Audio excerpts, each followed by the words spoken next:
इस खबर के प्रायोजक हैं Ruchi organics limited and ISO certified company, Sarojini Nagar, Kanpur, UP. सत्ता परिवर्तन यात्रा के दौरान मेरठ पहुंचे नगीना सांसद चंद्रशेखर आजाद ने प्रदेश और केंद्र सरकार पर जमकर निशाना साधा।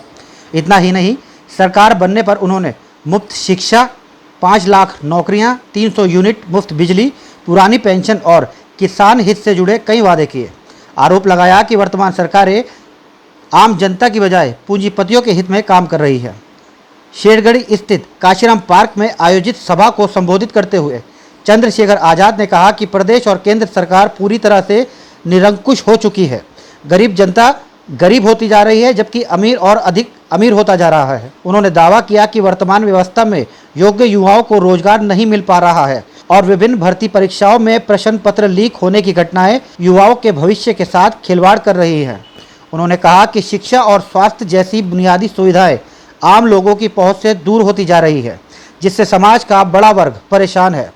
चंद्रशेखर आजाद ने कहा कि यदि आने वाले 2027 विधानसभा चुनाव में उनकी पार्टी की सरकार बनती है तो इंटरमीडिएट तक की शिक्षा निःशुल्क की जाएगी, जबकि मजदूरों को न्यूनतम 750 रुपये प्रतिदिन मजदूरी देने की व्यवस्था भी की जाएगी। उन्होंने ऐलान करते हुए कहा कि अगर सत्ता में उनकी पार्टी आती है तो प्रदेश में शराबबंदी लागू कर दी जाएगी और शराब के ठेकों को पुस्तकालय में परिवर्तित किया जाएगा। इसके अलावा उन्होंने पहली मंत्री परिषद की बैठक में 5 लाख सरकारी नौकरियां निकालने, 300 यूनिट बिजली मुफ्त देने और स्मार्ट मीटर हटाने के अलावा गरीबों और किसानों के बिजली के बिल माफ करने की बात कही।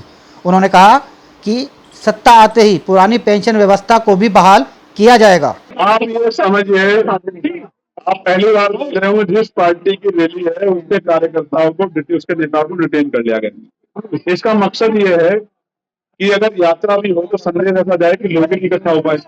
ये सोचा समझा प्लान, हम इसको समझते हैं, लेकिन हम सारा काम कानून के दायरे में कर रहे हैं, इसलिए हमें किसी चीज से घबराने की जरूरत नहीं। उत्तर प्रदेश में परिवर्तन होकर ही रहेगा, मेरी बात को नोट करो। कारण उत्तर प्रदेश की सबसे बड़ी आबादी है नौजवान। नौजवान इस सरकार में सबसे ज्यादा पीड़ित है। पेपर लीक हो रहे हैं, भर्तियों में घोटाले हो रहे हैं, SSC GD हो, नीट हो, पुलिस का पेपर हो, हर पेपर में घोटाले हो रहे हैं। कोई चीज से छिपा हो नहीं। आपके परिवारों में भी, आपके छोटे भाइयों में सब पत्रकार नहीं है, वो भी मेहनत कर रहे हैं 8 साल से। लेकिन जिसका सोर्स है, जिसके पास पैसे हैं, जो पेपर को जितना अच्छा लीक करा सकता है, उसका अवसर बनेगा तो खराब हो जाएगा, निष्पक्षता खत्म हो जाएगी। कैमरा पर्सन जाकिर सिकंदर के साथ कपिल सोनी, न्यूज़ फर्स्ट, मेरठ।